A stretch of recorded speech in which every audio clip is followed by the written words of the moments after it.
আসসালামু আলাইকুম প্রিয় দর্শক, ওয়েলকাম ব্যাক টু গ্রামীণ কিচেন উইথ আখি। আশা করছি আল্লাহর রহমতে আপনার সকলেই ভালো আছেন। আজকে আমি খুবই মজার একটি রেসিপি নিয়ে হাজির হয়েছি, আর রেসিপিটি হচ্ছে ডিম দিয়ে দেশি আলুর ডাল রেসিপি।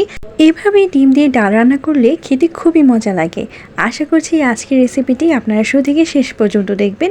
আর যদি রেসিপিটি ভালো লাগে তাহলে অবশ্যই আমার চ্যানেলটি সাবস্ক্রাইব করে পাশে থাকা বেল আইকনটি বাজিয়ে রাখবেন।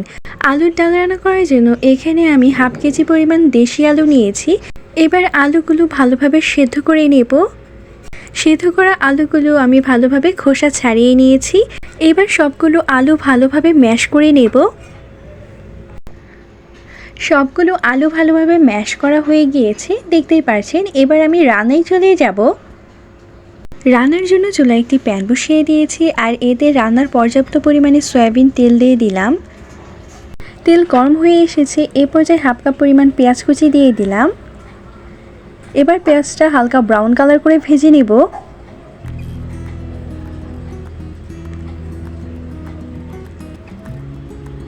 পেঁয়াজ ভাজা হয়ে গিয়েছে, এ পর্যায়ে 2 টুকরো দারুচিনি ও 2টা এলাচ দিয়ে দিলাম। নেড়ে এলাচ দারচিনি 30 সেকেন্ডের মতো ভেজে নেব। ভাজা হয়ে গিয়েছে, এবার মশলা কষানোর জন্য অল্প একটু পানি দিয়ে দিলাম। এতে 1 চা চামচ পরিমাণ আদা রসুন বাটা দিয়ে দিলাম। 1 চা চামচ পরিমাণ মরিচের গুঁড়া দিয়ে দিলাম। আপনারা যে যেমন ঝাল পছন্দ করেন সেই অনুযায়ী দিয়ে নেবেন। হাফ চা চামচ পরিমাণ হলুদের গুঁড়া দিয়ে দিলাম। হাফ চা চামচ পরিমাণ ধনিয়া গুঁড়া দিয়ে দিলাম। স্বাদ অনুযায়ী লবণ দিয়ে দিলাম।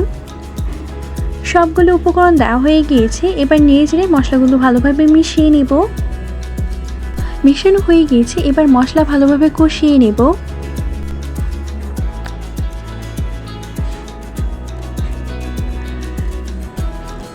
মশলা ভালোভাবে কষানো হয়ে গিয়েছে, এবার ম্যাশ করা আলুগুলো দিয়ে দিলাম।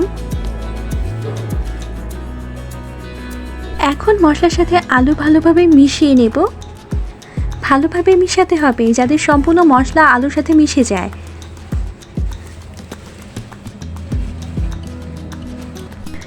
এবার ঝোলের জন্য 3 কাপ পরিমাণ পানি দিয়ে দিলাম।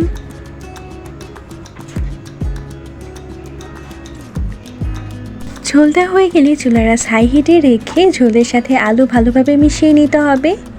ভালোভাবে মিশিয়ে নিতে হবে যাতে দলা না থাকে।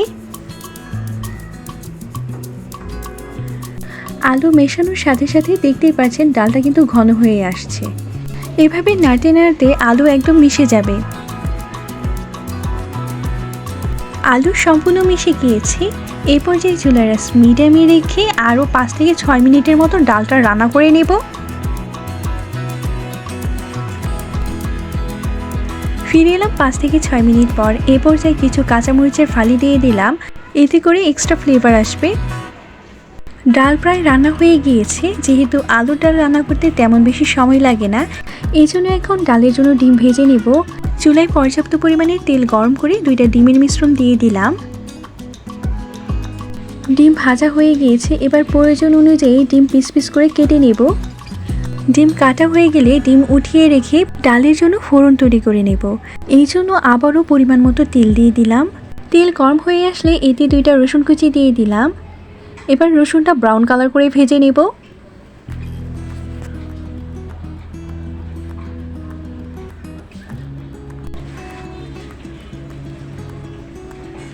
রসুন ভাজার এ পর্যায়ে কিছু আস্ত জিরার ফোড়ন দিয়ে দিলাম। জিরা দেওয়া হয়ে গেলে আরও কিছুক্ষণ ভেজে ফোড়নটা নামিয়ে নেব। এবার ডালে ভাজা ফোড়নগুলো দিয়ে দিলাম।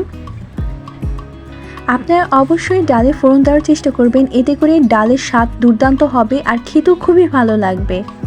এবার নেড়ে ডালের সাথে ফোড়ন ভালোভাবে মিশিয়ে নেব। মেশানো হয়ে গেলে ভেজে রাখা ডিমগুলো দিয়ে দিলাম। আপনারা চাইলে ডিম ডালের এই রেসিপিটা সেহরিতে রাখতে পারেন। আলুর ডালের এই রেসিপিটি খেতে অসম্ভব মজার হয়। আপনারা যারা কখনো এই রেসিপিটি খাননি তারা একবার হলেও এই ডালের রেসিপিটি ট্রাই করবেন, আর কেমন লাগলো তা কিন্তু অবশ্যই কমেন্টে জানাবেন। ডিম দেওয়া হয়ে গিয়েছে, এবার ডাল আরও কিছুক্ষণ রান্না করে নামিয়ে নেব। আশা করছি আজকের এই আলু ডিমের রেসিপিটি আপনাদের কাছে খুবই ভালো লেগেছে। খুবই মজার এই ডাল রেসিপিটি আপনারা চাইলে রুটির সাথেও খেতে পারেন, ভাতের সাথেও খেতে পারেন, এমনকি পোলাওর সাথেও খেতে পারেন। এরকম সহজ ও মজাদার রেসিপি দেখতে হলে গ্রামীণ কিচেন উইথ আঁকি চ্যানেলটি সাবস্ক্রাইব করে পাশে থাকা বেল আইকনটি বাজিয়ে রাখুন।